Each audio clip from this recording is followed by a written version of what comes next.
Hi guys, welcome back to my channel. I'm Kate, and I thought today I would do my December and Christmas book haul. So I have quite a few books here, so I'll just get right into it. So the first book I have, I picked it up secondhand the other day. There Were None by Agatha Christie. So I've read a couple Agatha Christie before, and I enjoyed them, but a lot of people, I don't think a lot of people have read it recently on BookTube, but I know for sure it's been kind of mentioned a lot, just kind of offhand mentioning that it's a really great mystery. So I figured I'd pick it up. I always like reading mysteries, and Agatha Christie's books are usually quick, short, easy reads, so thought I'd give this one a try. The next one I have here is The Lies of Locke Lamora by Scott Lynch. I don't really know too much about this one. I know it's supposed to be a really great fantasy. It gets really good reviews. So I'm always looking for new fantasy books to pick up, so I thought I'd give this one a try. The next one I picked up, Jen Campbell in one of her videos mentioned a John Burnside book that was coming out, and I think it was maybe an anticipated books for 2017 video, and I had mentioned that it's the Burnside book that she mentioned sounded really good, and but that I had never read any Burnside before, and she recommended I pick up this one, and that is The Dumb House. So again, I don't really know too much what this one's about, but Jen suggested that it's enjoyable if you have a strong stomach, so hopefully I enjoy this one and I can get to it relatively soon. The next one I picked up, it's an absolutely stunning book, and Mercedes at Mercy's Bookish Musings and Lauren from Lauren and the Books have just been absolutely raving about this book, and it sounds wonderful, and this book is, like I said, it's absolutely stunning, and that is The Tidal Zone by Sarah Moss. This cover is gorgeous, and it's kind of like a soft, matte, velvety. It's got the French flaps, so yeah, it's stunning. I can get to this one relatively soon. I really want to pick it up, so like I said in my last video, one of my goals this year is to not put off books that I know I'm going to love, so this one hopefully I will actually read really soon. The next one, again, is one that I picked up for myself, and it's kind of been making the rounds on BookTube. I haven't really seen any reviews for it yet, but that is Hagseed by Margaret Atwood. I've only read a few Margaret Atwood books. The Handmaid's Tale I really enjoyed, but this is supposed to be a retelling of Shakespeare's The Tempest, so I'll probably read this before I read the Shakespeare play, but I would really like to read both, and I'd like to read them close together, so I'll probably be picking that one up relatively soon to read alongside this one.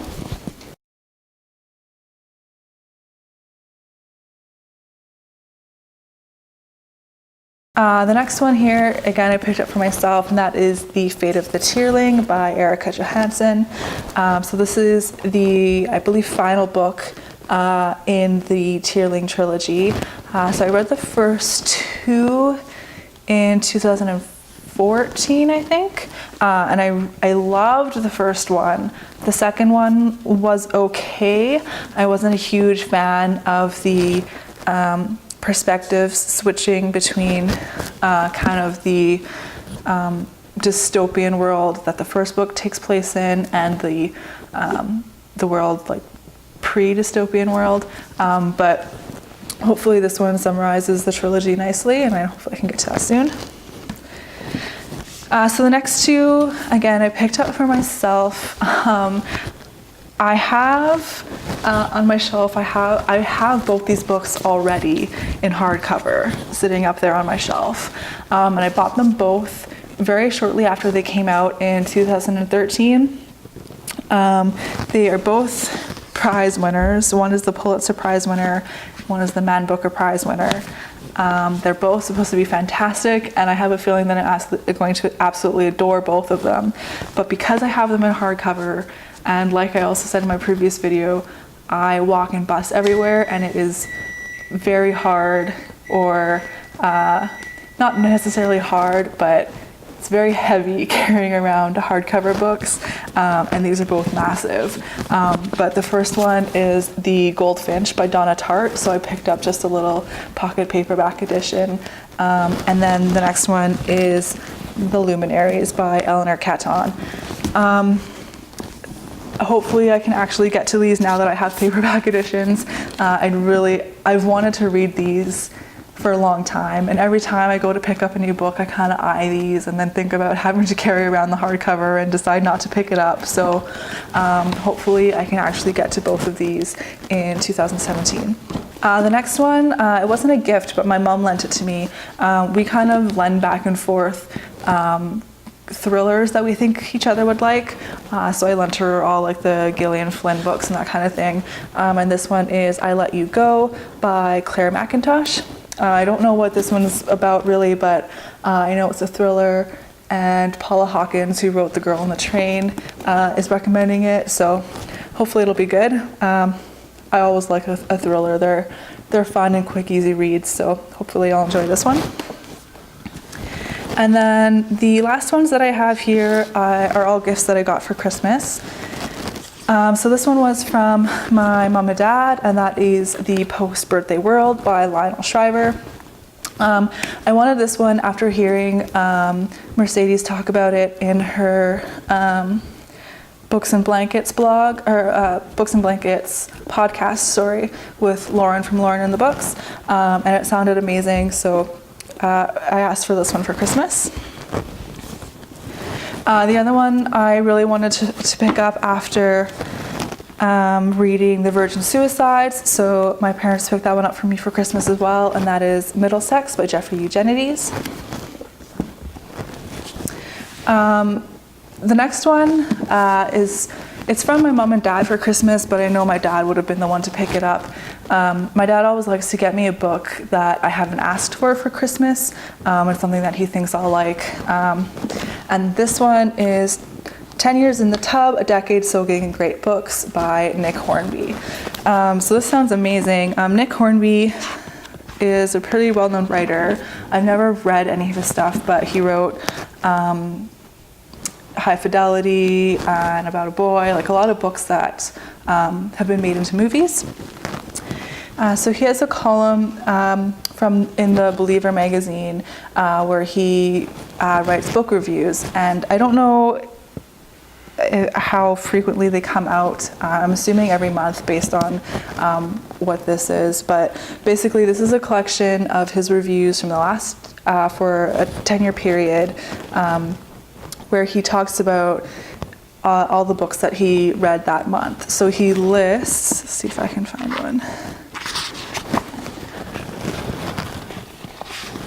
So if you can see, he lists all the books he purchased that month, and then he lists all the books that he read that month. And then his review kind of talks about why he picked up the books that he did, and why he read what he did, and how they all kind of connect together, and what he enjoyed that month. He doesn't really talk about the books that he didn't like, so you can kind of gather based on the ones that he does talk about compared to the ones that he doesn't, which books he enjoyed and which he didn't. But I think it's a really interesting way to review books where you're not so much necessarily talking about the book itself, but more what made you want to pick it up, and how the books that you read close together are connected in some way. And so I think it's really interesting. I've read the first couple months worth of reviews, so I'm really looking forward to continuing with this one. I don't know if it's necessarily something that I'll sit down and read all in one go, but I'm looking forward to flipping through it, and it'll be interesting to see if I can get any good book recommendations out of this one. And the last two I got from my brother for Christmas. So the first one is volume 2 of Low.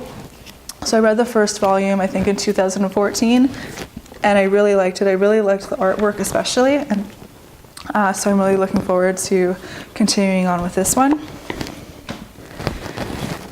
And the last one I have here is the illustrated edition of Harry Potter and the Chamber of Secrets, which again was from my brother.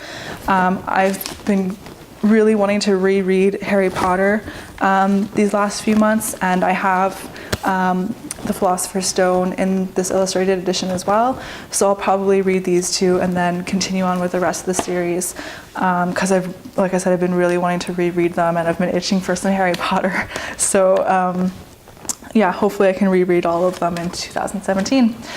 So that's all the books that I picked up and received as gifts in December.